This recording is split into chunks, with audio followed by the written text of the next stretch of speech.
My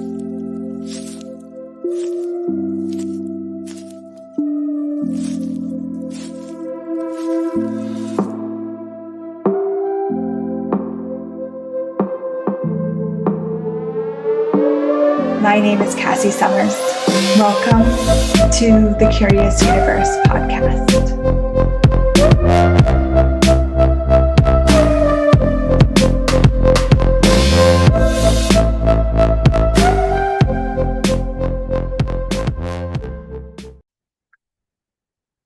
Welcome to the show. Today we're going to explore. Are you willing to own it? Are you willing to own it? Okay. So I'm having this conversation with two of my staff members, brilliant, amazing women. And one of them was kind of talking about, she's always had this entrepreneur spirit, if you will. And it was talking about like really owning her job. So before she had her own business, if she had a job somewhere with someone, she really owned that job. And as we got into the discussion, we started to see like a lot of similarities because I've always been that way as well. So if I enter any sort of, I've been like, I've worked in HR, I've done filing, I've worked in childcare, I've done children's entertainment, I've done screen printing, used to print t-shirts and hats and all this stuff. And so when I would come in and I would learn the job, I would take ownership of that job. And then I was always saying, how can I improve this? How can I make this greater? How can I be faster? How can I innovate? And sometimes I came up with some crazy awesome ideas. Most of my bosses wouldn't go for it, but they should have. And we were really looking at this owning of one's job and how stepping into that entrepreneur role, a lot of people almost like hesitate or feel fearful because they know that there's no boss that's going to own their job for them. See where I'm going? Some people prefer, like, they call it the security, although really, I think what COVID taught us is there's literally no job that is ever secure, ever. Never. But they like this false sense of security. And I go to my job and I do what I'm told to do, and then I get a paycheck, and then I don't think about it on my days off. And this is like, and there's totally nothing wrong with that. Nothing at all. Is it enough for you is the question. If it is, enjoy it, be there, play there, all good. If it's not enough for you, if it's not fulfilling, if you don't feel fired up to go to that job and fulfill that role, then you might want to look at this. Like, are you actually owning your job? And if you're an entrepreneur that has been pondering your own startup, creating a business, but there's that, then I'm going to have to own this role. I'm going to say the responsible word for all of this. And possibly if you get to a place where you have staff, you're actually responsible for paying those people, right? Wow. So everything that brings up and lets down. We're going to use the Access Consciousness Clearing Statement. So if you're new to the show, go to www.theclearingstatement.com. We always have a link somewhere in the description. But essentially, the clearing statement is a way that we use to miraculously clear energy. So we bring up the energy and then we clear it out. So it can no longer hold you back, limit you, stick you, all the things. Okay. So here we are with the clearing statement. So everything this brings up and lets down, will you destroy and uncreate it all? Will you? Here it is. Will you destroy and uncreate it all? Awesome. Right and wrong, good and bad, POC and POD, all 100 shorts, boys, pobads, creations, basies, and beyonds. Okay, so that's the one scenario. You go in, it's just a job. You do your job. You leave, you get a paycheck. You don't own the job at all. You don't care. Really, most people in that situation don't tend to care that they do like a great job. They'll do a good job. Not everyone, but they're not looking to like I said, like go beyond. They're just looking to like do what's required, get the paycheck and leave. And if you're like, okay, wow, I'm there, I find it really unfulfilling. I'm not enjoying it. Maybe you do want to start your own business, maybe you don't. That's okay. You can own it no matter what. Even if it's someone else's business, you could own that business. You could like when I actually was a server at a kind of like a high-end restaurant, and I was given the role of kind of like banquet manager. And so I was managing the banquet room in the basement. And I just started to kind of own that role. And I actually came in not as the manager. I came in as like just to help the other people. But quickly I was doing so much and taking on so much responsibility and then finding really efficient ways to do everything that by the time I left there used to be four staff member per banquet. And when I left there, it was just me. And I would do all the roles and all the positions. And nailed it, honestly. But I owned it and I was always looking at how can I make this greater? How can I be better at this? And because it wasn't something I was doing for my employer, this was mine. This job was mine. This banquet room was mine. This event was mine. And I was going to give it my 1,000% because I owned it. This is mine. And I let it own me. I let it give me information. I let it demand of me so that together we could create something really spectacular. And we did. So I've really done that in every job I've ever had, but I never really looked at it until I looked at other people that don't have that point of view or don't, maybe they're afraid to take that initiative because if you've worked for really gaslighting or critical employers, it can feel really defeating. I hear you. I get that. Maybe consider leaving that job. Maybe it's not worth it. Maybe there's another place for you, or maybe it's time to open up your own business and then you really get to own it. Yeah, I love owning my own business. I love being an entrepreneur. I am a natural born leader, and so it's always worked best for me in those types of leadership roles. And so here I am with my business and willing to own my business, willing to show up for it, always asking those questions, like I said before, like how can this be greater, easier? How can I outcreate this? What's required? Is so different than the type of employer that you may have worked for, or maybe even have a friend where they don't even necessarily own their business and they have this kind of like, oh, things are kind of going along and like maybe they even have like sorry. I always just find this funny when they have like someone that's supposed to be their assistant, but the assistant is like owning their business more than they are. They're kind of like running the show. I've seen this in a lot of different places, even when I've worked within bigger company structures. And I'm like, you're the leader of it, but your assistant is running everything. Maybe not everyone sees it, but I see it. Because are they willing to actually own it? What have you decided about you that doesn't allow you to own your business, your career, your job, and everything in between? Everything that brings up and lets down, will you destroy and create it, please? Right, wrong, good or bad, POC and POD, all 100 shorts, boys, pole bats, creation, species, and beyond. You could have had, excuse me, you could have had, like, wherever that stems from, could be insecurities. It could be, like I said, some abusive employers.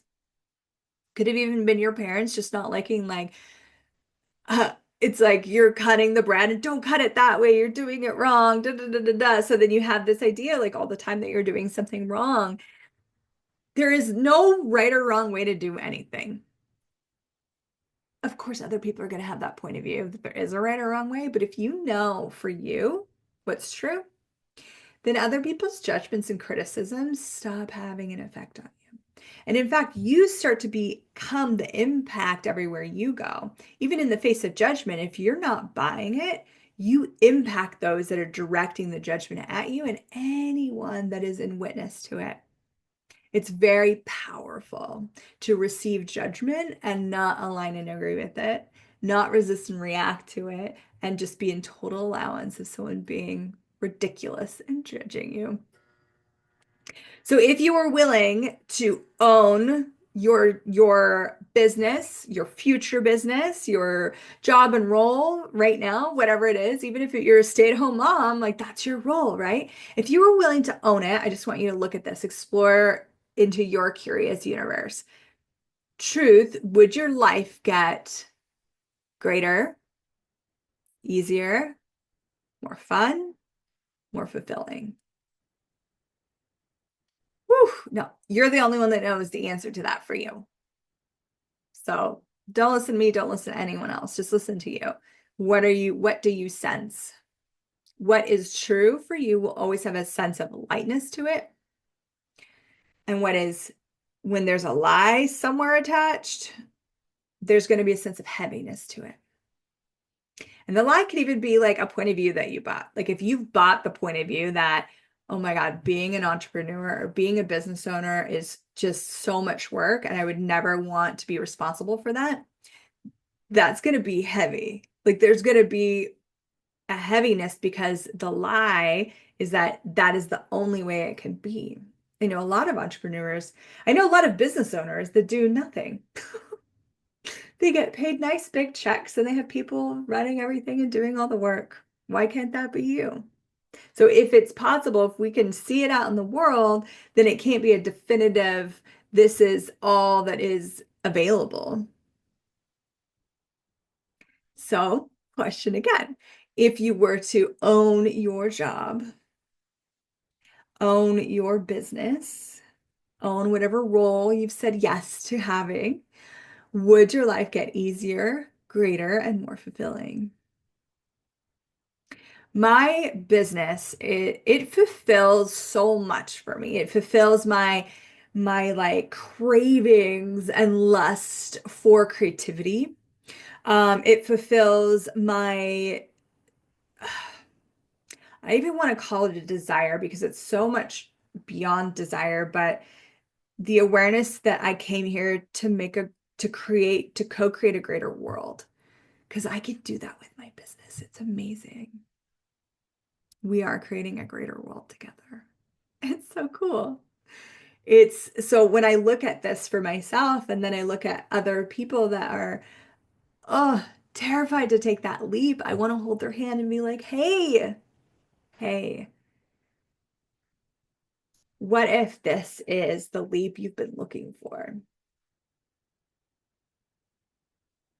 Hmm. What if you really truly own this business and allowed the business to own you because it's creating a 50-50 thing, my friend? What if that is everything that you've been desiring showing up?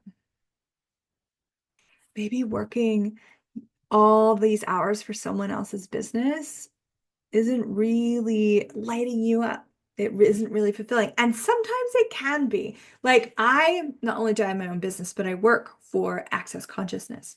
Oh my gosh. I'm so grateful. I receive so much from being an employee in that space. But I also wouldn't desire to just be doing that.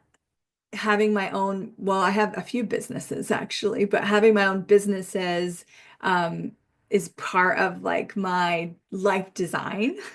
And I require all of them to really have the life that I desire. What is it for you? And where are you not owning something that if you did would change everything?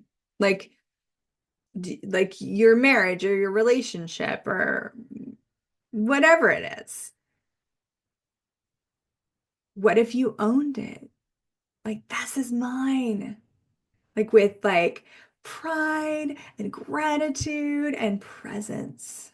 And that's another thing is when you own a role, whether it's again, whether you work for someone or whether you have your own business, when you own it, you actually have a lot more presence with it.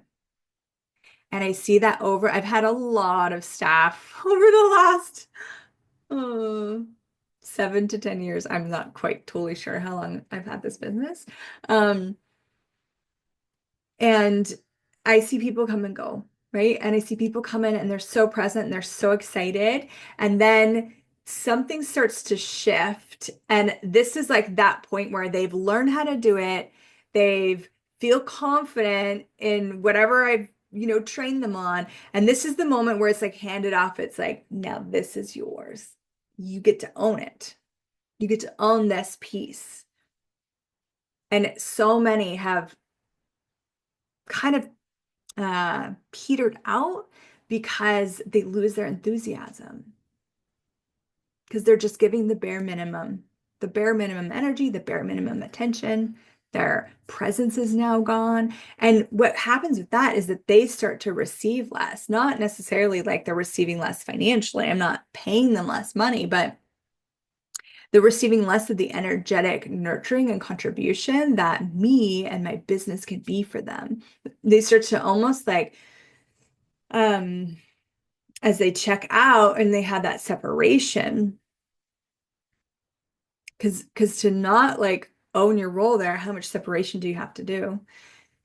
It stops being fulfilling and enjoyable for them. I've seen it a million times.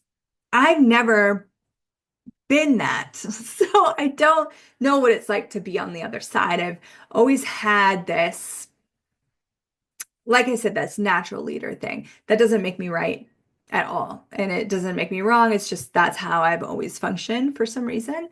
But I've seen, I would say, 80 to 90% of the people that have worked with me and that I've worked with in other companies, I've seen the other thing show up. I've seen uh, they're excited and then something shifts and they just go, okay, whether it's like maybe an idea they had didn't go for them, or maybe it was more work than they expected, or maybe they lost their self-confidence, or they just didn't own it. And then they do that sit back position. Okay, I'm just going to sit back.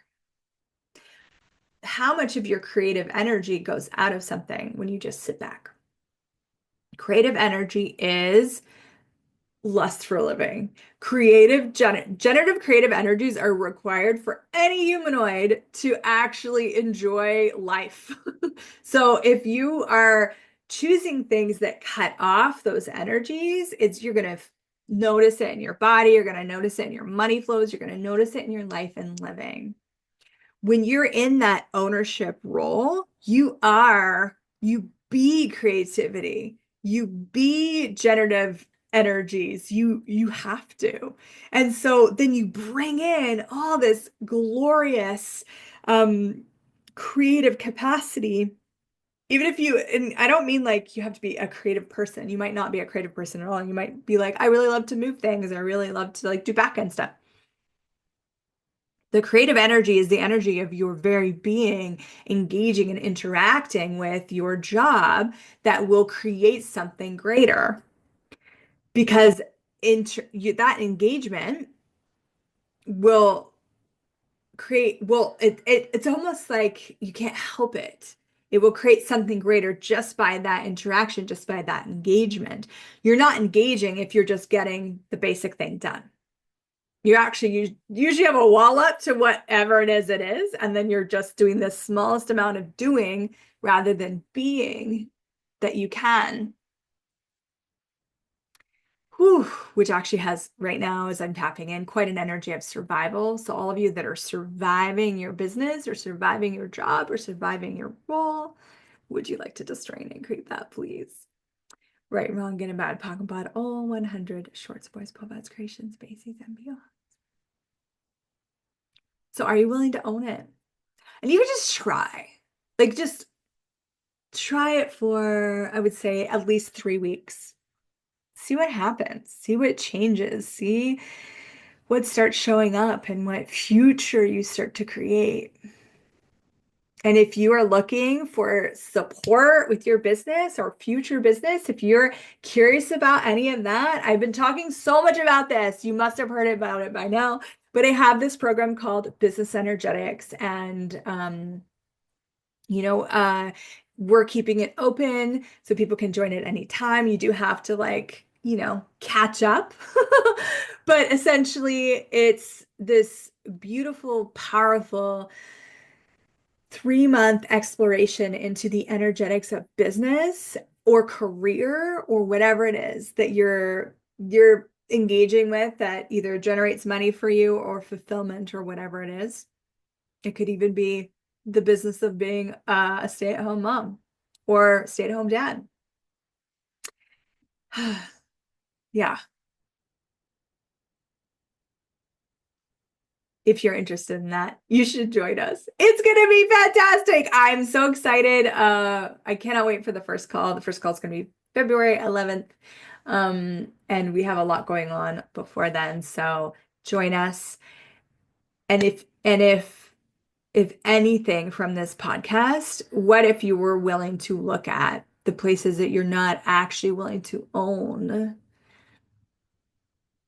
aspects of, and what would happen if you did? What would change? And not from trying to figure it out, just allow yourself to sense an energy. This is all about energetics, guys. Like, thinking is stinking. Your mind is just here to limit you. So, like, I sometimes like just push it away. I'm like, go away. Not my brain. My brain is beautiful and miraculous and does so many things for my body. But the mind can go over here. And then I tap into the energetics of it. Yeah. So what if I own this? Sometimes I'll be like, I'll walk into a situation that's not going very good, and I'm like, okay, I'm gonna have to like own this. And I take the dominant role and I lead, and I'm like, I'm gonna own this. Yeah. How much owning this energy could you add to your life that would create greater possibilities beyond anything you ever imagined possible? And own your creations, own your ideas, own your possibilities, own your life. It is your life. You should own it. Thank you so much for joining me here on the Curious Universe podcast, where we melt, destroy, bypass the structures of reality so that you can create and have your own reality, which is probably pretty miraculous if you ask me. We'll see you in the next episode. Thank you for being here. Bye for now. Thank you for exploring the curious universe with me. Your curiosity matters. And what if together we could create a greater, more curious world?